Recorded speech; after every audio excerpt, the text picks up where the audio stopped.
Hello दोस्तों, एक बार फिर से स्वागत है आपका हमारे इस YouTube चैनल आजाद स्टडी हब पर। तो दोस्तों, अपन राठौड़ वंश पढ़ रहे थे और चूड़ा के बारे में चूड़ा तक अपन ने कंप्लीट कर दिया।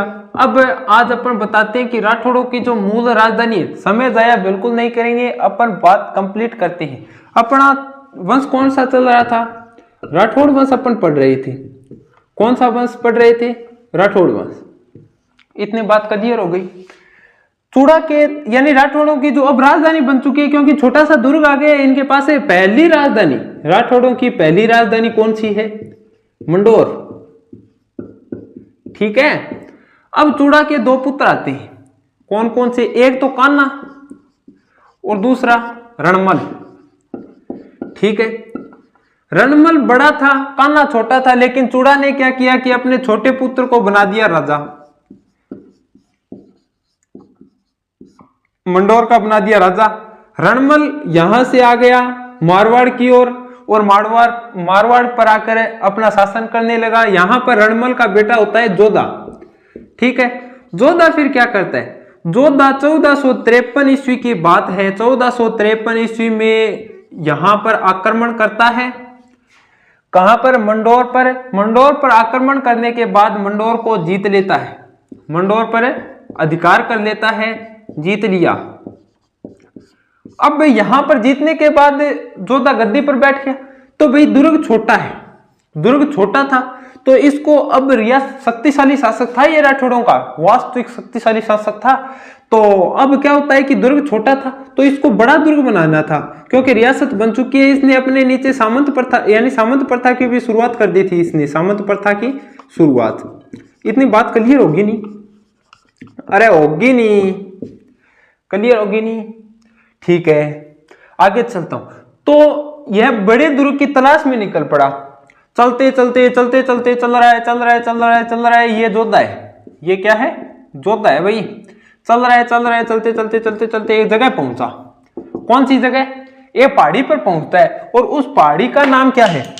उस पहाड़ी का नाम है चिड़िया टुक। चिड़िया टुक पहाड़ी है। उस पहाड़ी पर पहुंचता है। कौन पहुंचता है? जोधा। ये बना दी पहाड़ी। अरे ये पहाड़ी का नाम क्या है? चिड़िया टुक। ठीक है। यहां पर एक साधु निवास करते हैं। वो बैठे हुए साधु, मार के लंगोटा। ठीक है। वो आसने को हाथ में ले रखे कमंडल। जोधा आगे उतार गए कने। और इस साधु का नाम था चिड़ियानाथ।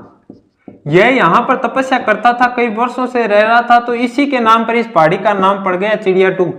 चिड़ियानाथ बाबा था, यहां पर रहा करता था, और इसी के नाम पर इस पहाड़ी का नाम था चिड़िया टुक। तो इसने आकर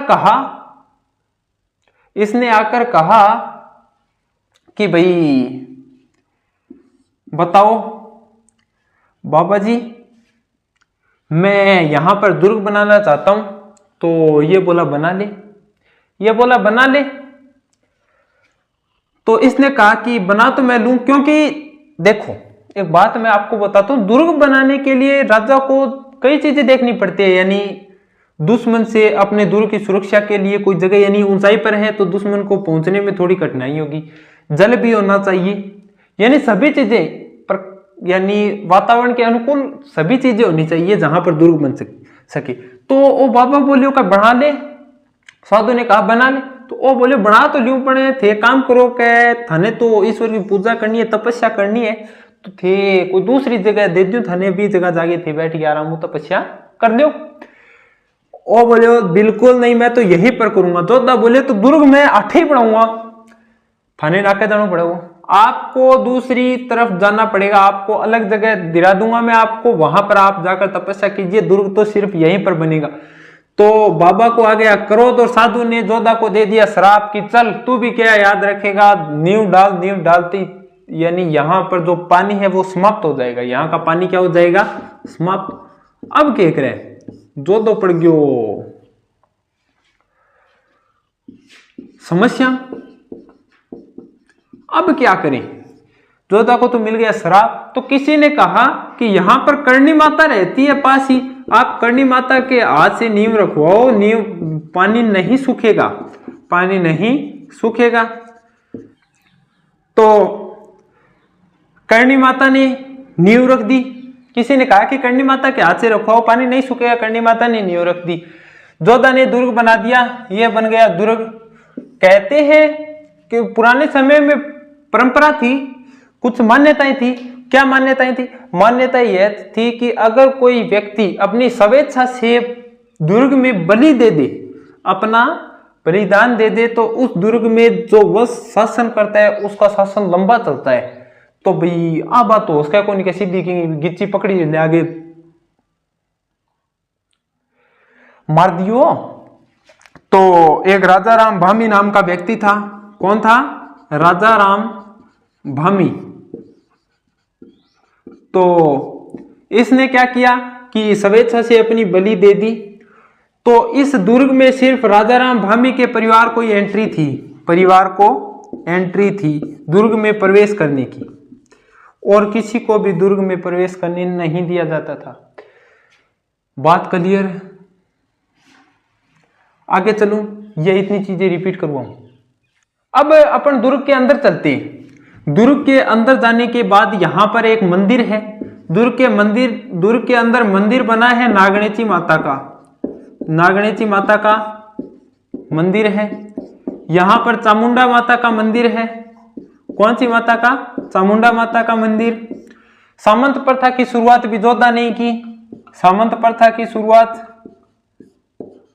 बात क्लियर? मैंने आपको बताया ही था। अब जोधा के बारे में जानकारी इतनी है। अब आगे चलते हैं अपन जोधा के बारे में। जोधा के बाद कौन कौन से शासन करता थे, यानी सबसे पहले अपन ने सिया पढ़ा। सिया के बाद कौन आया? सिया के बाद कौन आया? आसनाथ। आसनाथ के बाद कौन आया? दूहड़। के बाद कौन आया? चूड़ा। चूड़ा के बाद रणमल। कान्हा को छोड़ो एक बार, दूसरी तरफ अपन कान्हा को भी लिख देते हैं, ठीक है। और रणमल के बाद कौन आया? जोधा। जोधा के बाद आएगा सातल देव, और सातल देव के बाद आएगा सुजा। सुजा के बाद आएगा गंगा, और गंगा के बाद आएगा मालदेव। तो इन सब में याद रखने वाले, यानी याद रखने वाले कौन कौन से शासक हैं, याद रखना है आपको। सिर्फ इसको बता देता हूं मैं आपको, इसको, इसको, और इंपॉर्टेंट कौन से? इंपॉर्टेंट है जोधा, सातल देव, मालदेव। बस आपको इतना याद रखना है। बात क्लियर? अब मैं आपको बताता हूं सातल देव के बारे में, सातल देव के बारे में बताता हूं, ठीक है। इतनी बातें क्लियर हो गई ना। मैं आपको चूड़ा के बारे में बता रहा था। चूड़ा के दो बेटे थे, चूड़ा के दो बेटे थे, कान्हा और रणमल। छोटे बेटे कान्हा को राजा बना दिया। रणमल मारवाड़ की ओर चला गया, मारवाड़ में शासन करने लगा। बाद में इसका बेटा हुआ जोधा। जोधा 1453 की बात है, इसने वापस मंडोर पर अधिकार कर दिया। किसको हराकर? कान्हा को हराकर मंडोर पर अधिकार कर दिया अपना। मंडोर पर शासन करने लगा। दुर्ग छोटा था तो ये बड़े दुर्ग की तलाश में निकल गया और एक पहाड़ी पर पहुंचा, चिड़ियाटूक। वहां पर चिड़ियानाथ नामक बाबा जी रहा करते थे, तो उनसे जबरदस्ती पहाड़ी हासिल करने लगा। तो बाबा ने दे दिया शराब, कहा कि तू यहाँ पर जब दुर्ग की नींव रखेगा तो पानी सूख जाएगा। तो ये समस्या में पड़ गया। तो किसी व्यक्ति ने कहा, किसी व्यक्ति ने इसको बताया कि तुम करणी माता के हाथ से नींव रखवाओ, पानी बिल्कुल नहीं सूखेगा। तो करणी माता ने इस चिड़ियाटूक पहाड़ी पर दुर्ग की नींव रखी और दुर्ग बन गया, कोई पानी नहीं सूखा। लेकिन कुछ बताया जाता है, कहा जाता है कि साल में एक बार इस दुर्ग में पानी जरूर सूख जाता है, साल में एक बार इस दुर्ग में पानी सूखता है। इतनी बात क्लियर होगी। तो जोधा दुर्ग को बना देता है। दुर्ग के अंदर चलेंगे तो नागणेची माता का मंदिर है, नागणेची माता का मंदिर है। चामुंडा माता का मंदिर भी बनवाया। चामुंडा माता के मंदिर के बाद इसने सामंत प्रथा की भी शुरुआत की। सामंत प्रथा की शुरुआत की। राठौड़ों का शक्तिशाली शासक यही है। राठौड़ों में सबसे पहले शक्तिशाली शासक कौन सा हुआ? राठौड़ों की जो हालत है वो इसी के समय में थोड़ी सुधरी थी, क्योंकि भाई दुर्ग भी आ गया इसके पास अच्छा खासा, रियासत भी अब बड़ी हो चुकी है, क्योंकि भाई सामंत बनने लगे तो रियासत तो बड़ी है ही, क्योंकि नीचे सूबेदार वगैरह रहने लगे, मंत्री वगैरह, तो रियासत तो बड़ी बनी गई है, शक्तिशाली शासक बन गया है। तो इसके बाद अब शासक कौन से आएंगे? इसके जोधा के बाद आता है सातलदेव। ठीक है, जोधा के दो बेटे थे, एक तो था सातलदेव और दूसरा था बीका। बीका ने अपना एक अलग ही स्वतंत्र राज्य बना रखा था बीकानेर, और सातलदेव शासन कर रहा था जोधपुर में। ठीक है, इतनी बातें क्लियर? बातें क्लियर? आपको याद करवा दोस्तों, साथ जुड़े, मैं आपको विश्वास दिलाता हूं मेरी क्लास में मैं आपको याद करवाऊंगा। अगर आपको याद ना हो तो कमेंट कीजिए, एक बार नहीं, दो बार नहीं, तीन बार नहीं, चार बार, आप जितनी बार कहोगे रिपीट करवाऊंगा, क्लास में याद करवाऊंगा, ये मैं गारंटी देता हूं। तो मिलते हैं अगली वीडियो में। आज की वीडियो में इतना ही।